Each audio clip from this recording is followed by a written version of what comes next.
नमस्कार बच्चों, कैसे हैं आप लोग। उम्मीद है आप लोग अच्छे होंगे। मैं अर्चना मिश्रा, आपकी हिंदी अध्यापिका, आप लोगों को हिंदी व्याकरण पढ़ाने जा रही हूँ। कक्षा 3 में पहला पाठ आप लोगों का भाषा है, इसलिए हम लोग भाषा के बारे में जानेंगे। इस पाठ में भाषा किसे कहते हैं, भाषा के कितने रूप होते हैं, लिपि और व्याकरण के बारे में जानेंगे। सबसे पहले हम लोग जानते हैं भाषा किसे कहते हैं। बच्चों, हम दूसरों को अपनी बात बोलकर या लिखकर समझाते हैं। हम दूसरों को अपनी बात बोलकर या लिखकर समझाते हैं। इसी तरह हम सुनकर अथवा पढ़कर दूसरों की बात समझते हैं। बोलना, लिखना, सुनना और पढ़ना ही भाषा है। भाषा के कारण ही ये चारों कार्य संभव है। भाषा वह साधन है जिसके माध्यम से हम लोग एक दूसरे से बातचीत कर पाते हैं तथा हम अपने विचारों का आदान प्रदान कर पाते हैं। भाषा वह साधन है जिससे हम अपनी बात दूसरों को समझा सकते हैं और उनकी बात समझ सकते हैं। भाषा वह साधन है जिसके द्वारा हम अपने मन के भावों एवं विचारों को दूसरों के सामने प्रकट करते हैं तथा दूसरों के मन के भावों एवं विचारों को समझते हैं। हमारे बातचीत का माध्यम भाषा ही है। अगर भाषा नहीं होता तो हम लोग एक दूसरे से बातचीत नहीं कर पाते और अपने विचारों का आदान प्रदान नहीं कर पाते। हम अपने विचारों को दूसरों के पास नहीं पहुंचा पाते और दूसरों के विचारों को नहीं समझ पाते। ये सब भाषा के ही माध्यम से संभव है। आपकी किताब में एक चित्र दिया हुआ है। चित्र के माध्यम से हम आपको समझाते हैं।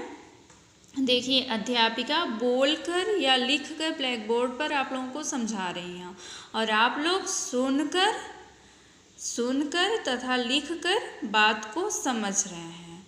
ये बात बोलकर या लिखकर समझना या सुनना, यही भाषा है। भाषा के ही माध्यम से यह संभव हो पा रहा है कि अध्यापिका आपको बोलकर या लिखकर समझा पा रही हैं और आप लोग सुनकर तथा लिखकर समझ पा रहे हैं। अब आगे हम लोग पढ़ेंगे भाषा के कितने रूप होते हैं। भाषा के 3 रूप होते हैं, मौखिक भाषा, लिखित भाषा और सांकेतिक भाषा। लेकिन आप लोगों के पाठ्यक्रम में सिर्फ 2 रूप दिए गए हैं, मौखिक भाषा और लिखित भाषा। तो सांकेतिक भाषा हम लोग आगे चलकर पढ़ेंगे और आपके पाठ्यक्रम के अनुसार से हम लोग पढ़ते हैं। भाषा के 2 रूप होते हैं, मौखिक भाषा और लिखित भाषा। मौखिक भाषा किसे कहते हैं? जब हम अपनी बात बोलकर दूसरों को बताते हैं और उनकी बात सुनकर समझते हैं तो उसे मौखिक भाषा कहते हैं। जिस भाषा का प्रयोग हम बोलकर तथा सुनकर करते हैं उसे मौखिक भाषा कहते हैं। जैसे कहानी सुनना, रेडियो सुनना, भाषण देना इत्यादि। जैसे दादी कहानी सुना रही हैं और आप लोग सुन रहे हैं, तो ये कौन सी भाषा हुई? मौखिक भाषा। रेडियो सुनना, रेडियो बोल रहा है और आप सुन रहे हैं, तो ये भी मौखिक भाषा हुई। भाषण देना, नेताजी भाषण दे रहे हैं और आप सुनकर समझ रहे हैं, तो ये कौन सी भाषा हुई? मौखिक भाषा। जैसे हम बोल रहे हैं और आप सुनकर समझ रहे हैं, तो ये कौन सी भाषा हुई? मौखिक भाषा। आपके किताब में देखिए एक चित्र दिया हुआ है, लड़का लड़की आपस में बातचीत कर रहे हैं। तो लड़की बोलकर अपनी बात को समझा रही है और लड़का सुनकर समझ रहा है, तो ये कौन सी भाषा हुई? मौखिक भाषा। लड़का बोल रहा है और लड़की सुनकर समझ रही है, ये कौन सी भाषा हुई? ये भी मौखिक ही भाषा हुई। अब हम लोग पढ़ते हैं लिखित भाषा किसे कहते हैं?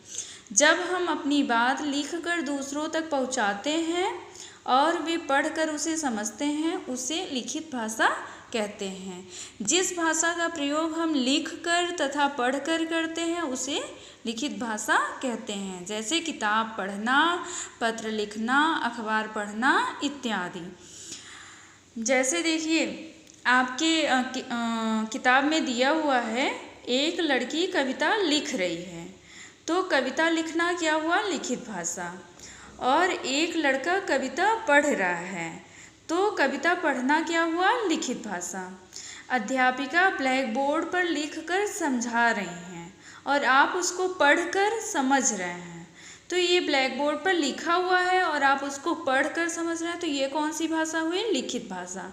अखबार पढ़ना, तो अखबार में लिखा हुआ है, आप उसको पढ़ रहे हैं, तो ये कौन सी भाषा हुई? लिखित भाषा। और पत्र पढ़ना, पत्र पर लिखा हुआ है, आप पत्र पढ़ रहे हैं, तो ये भी आपका लिखित भाषा हुआ। किताब पढ़ना, किताब पर लिखा हुआ है, इसको आप पढ़ रहे हैं, तो ये भी आपका लिखित भाषा हुआ, इत्यादि। भारत की भाषाएं। बच्चों, हमारे देश में अधिकतर लोग हिंदी भाषा बोलते हैं, इसलिए हिंदी भारत की राष्ट्रभाषा है। 14 सितंबर 1949 को इसे राष्ट्रभाषा के रूप में स्वीकार किया गया था। भारत के अलग अलग राज्यों में अलग अलग भाषाएं बोली जाती हैं, जैसे महाराष्ट्र में मराठी, तमिलनाडु में तमिल, कश्मीर में कश्मीरी, पंजाब में पंजाबी, गुजरात में गुजराती, बंगाल में बांग्ला, इत्यादि। लिपि किसे कहते हैं? अब हम जानते हैं लिपि किसे कहते हैं। भाषा को जब लिखा जाता है तो उसके लिखने का ढंग लिपि कहलाता है। भाषा को जब लिखा जाता है तो उसके लिखने का ढंग लिपि कहलाता है। प्रत्येक भाषा को लिखने के लिए कुछ चिन्ह निर्धारित किए गए हैं। इन्हीं निश्चित चिन्ह को लिपि कहते हैं। इन्हीं निश्चित चिन्ह को लिपि कहते हैं। इन्हीं निश्चित चिन्हों को इन्हीं निश्चित चिन्ह के लिखने के तरीके या ढंग को लिपि कहते हैं। बच्चों, याद रखिएगा, अलग अलग भाषा की अलग अलग लिपि होती है। जैसे हिंदी और संस्कृत की लिपि देवनागरी है, वैसे ही अंग्रेजी भाषा की लिपि रोमन है, और पंजाबी भाषा की लिपि गुरुमुखी है, उर्दू भाषा की लिपि फारसी है। याद रखिएगा, अलग अलग भाषा की अलग अलग लिपि होती हैं। हिंदी और संस्कृत की लिपि देवनागरी है, अंग्रेजी भाषा की लिपि रोमन है, पंजाबी की गुरुमुखी, उर्दू की फारसी। अब हम लोग जानते हैं व्याकरण किसे कहते हैं। व्याकरण वह साधन है जिससे हम भाषा को सही तरह से बोलना, लिखना और पढ़ना सीखते हैं। व्याकरण के ही माध्यम से हम शुद्ध बोलना, लिखना और पढ़ना सीखते हैं।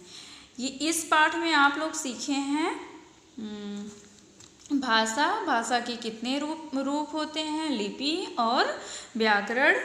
और हमारी राष्ट्रभाषा हिंदी है, और 14 सितंबर 1949 को इसे राष्ट्रभाषा के रूप में स्वीकार किया गया था। व्याकरण किसे कहते हैं? व्याकरण वह साधन है जिसके द्वारा हम शुद्ध बोलना, शुद्ध लिखना, शुद्ध पढ़ना सीखते हैं। अब ये देखिए, आप लोगों का नोट्स है, आप लोगों को ऐसे ही नोट्स बनाना है अच्छे राइटिंग में। पाठ 1 भाषा, ऐसे ही आप लोग लिखिएगा। प्रश्न 1, भाषा किसे कहते हैं? भाषा वह साधन है जिससे हम अपनी बात दूसरों को समझा सकते हैं और उनकी बात समझ सकते हैं। प्रश्न 2, भाषा के कितने रूप होते हैं? भाषा के 3 रूप होते हैं, मौखिक भाषा, लिखित भाषा और सांकेतिक भाषा। सांकेतिक भाषा आपको आगे चलकर पढ़ाया जाएगा। आपके पाठ्यक्रम के अनुसार से आपको पढ़ना है सिर्फ 2 भाषा, मौखिक भाषा और लिखित भाषा। प्रश्न 3, मौखिक भाषा किसे कहते हैं? जिस भाषा का प्रयोग हम बोलकर तथा सुनकर करते हैं उसे मौखिक भाषा कहते हैं, जैसे कहानी सुनना, रेडियो सुनना, इत्यादि। प्रश्न 4, लिखित भाषा किसे कहते हैं? जिस भाषा का प्रयोग हम लिखकर तथा पढ़कर करते हैं उसे लिखित भाषा कहते हैं, जैसे किताब पढ़ना, पत्र लिखना, इत्यादि। लिपि किसे कहते हैं और हिंदी की लिपि क्या है? भाषा के लिखने के ढंग को लिपि कहते हैं। हिंदी की लिपि देवनागरी है। भाषा के लिखने के ढंग को लिपि कहते हैं। हिंदी की लिपि देवनागरी है। प्रश्न 6, व्याकरण किसे कहते हैं? व्याकरण वह साधन है जिससे हम भाषा को सही तरह से बोलना, लिखना और पढ़ना सीखते हैं। शुद्ध रूप से बोलना, लिखना और पढ़ना सीखते हैं। राष्ट्रभाषा, हमारे देश में सबसे अधिक हिंदी भाषा बोली जाती है। यही कारण है कि 14 सितंबर 1949 में हिंदी को भारत की राष्ट्रभाषा घोषित किया गया था। आप लोग अच्छे से लिख लीजिएगा, लिख करके याद कर लीजिएगा। घर में रहिए, सुरक्षित रहिए, पढ़ते रहिए। धन्यवाद।